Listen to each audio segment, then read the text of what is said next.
one of the principal criticisms of public money, that, oh, it's a fixed money supply, the economy will grind to a halt and so on, won't be flexible, won't be dynamic. Nonsense, we can lend it as well as spend it. So in that case, we add on these two new money flows. The state lends it to, well, we don't want to lend it to any Tom, Dick or Harry perhaps. We want credit-worthy, what we might call principal borrowers. Typically a bank. And the banks could perhaps participate in reverse auction. The state could say, well, here's 100 billion new money, we're going to lend it to the best bids. Okay, you guys submit your IOUs and we'll choose the best one. So it's a nice free market way of doing it. It has a side effect that wholesale interest rates are set by the market and so on. So don't get fazed by people saying that our money supply is fixed and inflexible. There's other ways of doing it. Obviously the state can lend zero interest to public infrastructure projects as well. I'm just highlighting this because it's something I've been discussing with Bill Still, who's on the libertarian ticket, and he wants some free market answers to meet his critics. Right, here's a basic operation. It's how the banks make their profit, among other ways. It's the main way they do it. So banks have this neat way of adding numbers to your loan. You know, you take out a £100,000 mortgage and you look at it in a few months' time, and if you've not been meeting all your payments, it's suddenly 101,000.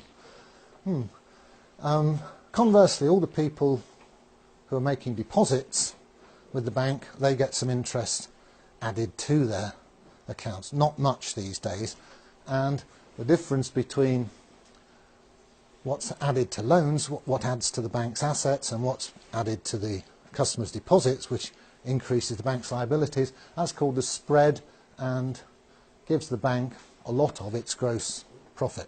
It also, of course, charges fees and all sorts of other little niggly ways of getting money out of you. But basically the interest rate spread is their business model.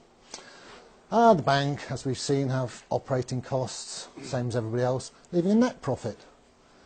And this net profit is then distributed, some of it to the shareholders, some is retained, and banks, as they go on year after year retaining profits, that increases that shareholders' capital account on the balance sheet.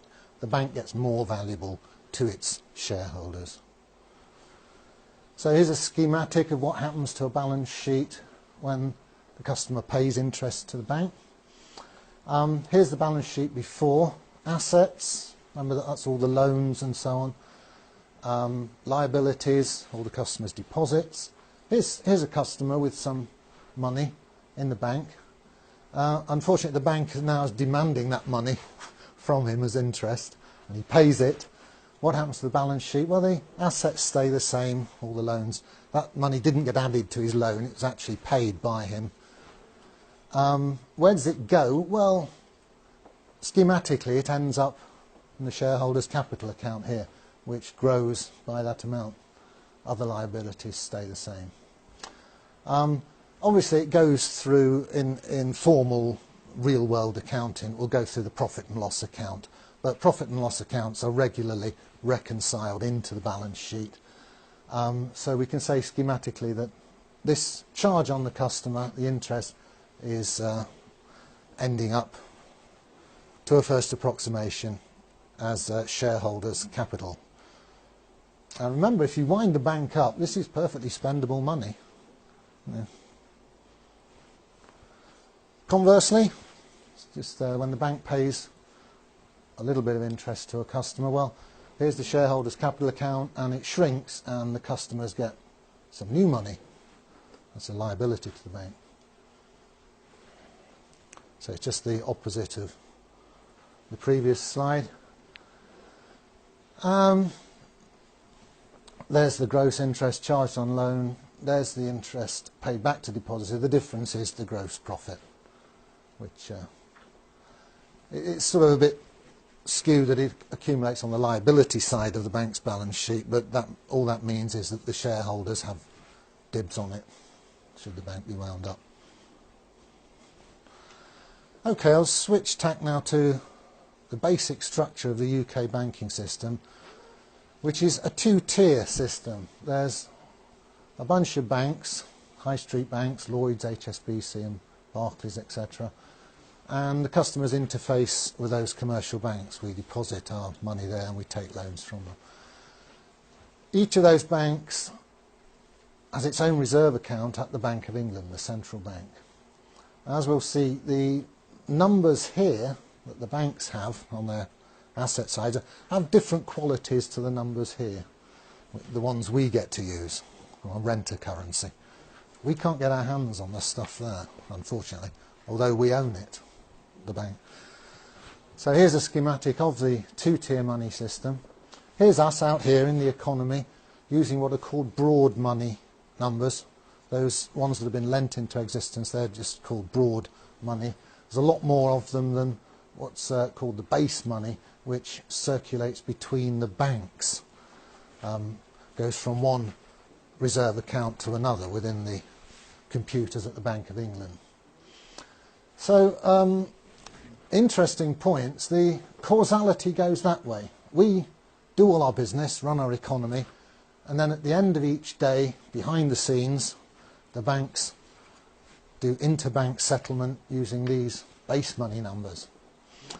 And very interestingly, there's no crossover between, there's no direct crossover between the circulation of these base money numbers between the banks themselves and the circulation of the broad money numbers which you and I get to use. That curtain puts a barrier between them. There are ways, there are conduits between the two.